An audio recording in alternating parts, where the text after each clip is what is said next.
you realize that even there, one cannot say that you are choosing this. You are an expression of consciousness. And consciousness, one could say, is choosing, and you think you are doing it.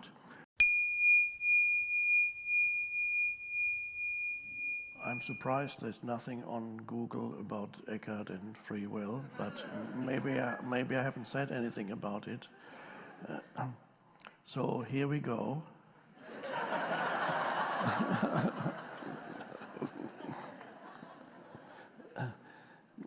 As you know, it's an eternal, ancient philosophical question, and there's never been a definitive answer that everybody would agree with in that sense.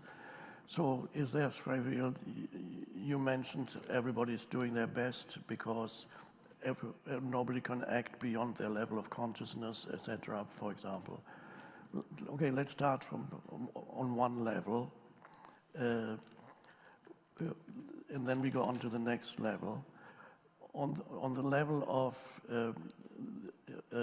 egoic unconsciousness, where you are a conditioned entity, your mental, emotional makeup is totally conditioned by the past, and you are completely identified with the conditioning of your mind, and in that state, that spiritually speaking is the unconscious state, it is obvious that in that state there is no freedom at all, because you are forced to act out the unconscious conditioning of your mind with which you are completely identified. So I think most people would probably agree, if you understand that on that level there is no possibility of freedom. Your actions are determined by your conditioned mind. You are forced to act as you do because there is no choice, because choice would imply some awareness. So on that level, there's certainly no freedom. Then awareness comes in. The human being begins to awaken. Then it appears, I'm not saying it is the case, it appears that then the freedom begins to be a possibility, because you can choose to step out of the conditioning of your mind. You can recognize a conditioned thought, and you are no longer compelled to act it out because there is an awareness there. You can choose a certain course of action, not from the conditioning of your mind, but from the presence. So you can act, and you have much more freedom that before you could not have. Freedom comes with awareness. So it's then relative to the unconscious state, there is now freedom to act. But if you look more deeply, even there on that level, you are connected with the totality of consciousness. You're only an expression of the totality of consciousness. You are not really a separate entity. You are as who said it? You are, was it Alan Watts who said you in the same way that the wave is something that the ocean is doing, you are something that the whole universe is doing in the same way. So the wave is something the ocean is doing, you are something that the universe is doing. So although it appears from a certain relative to the previous state of unconscious, there is freedom, and relative to that there is freedom. But then if you look more deeply into that, you realize that even there, one cannot say that you are choosing this. You are an expression of consciousness, and consciousness, one could say, is choosing, and you think you are doing it. Sometimes people ask me, can you choose to be present? From one perspective, you can choose to be present.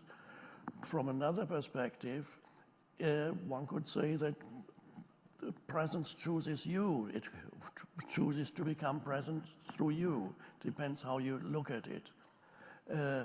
So in ultimate terms, or in relative terms, there is freedom relative to the unconscious state when you become more conscious.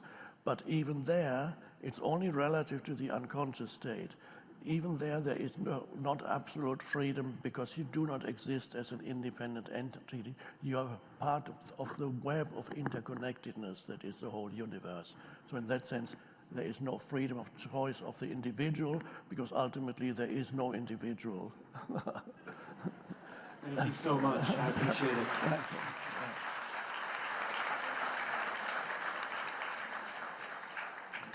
Just want to add one more thing to that. Because you mentioned everybody's doing their best and so on, and I agreed that nobody can act beyond their level of consciousness. A question that may arise, though, is responsibility and punishment. Because if the criminal or whoever the perpetrator is not responsible because they are totally in the grip of their conditioning, does that mean then that the perpetrator is not responsible for what they do?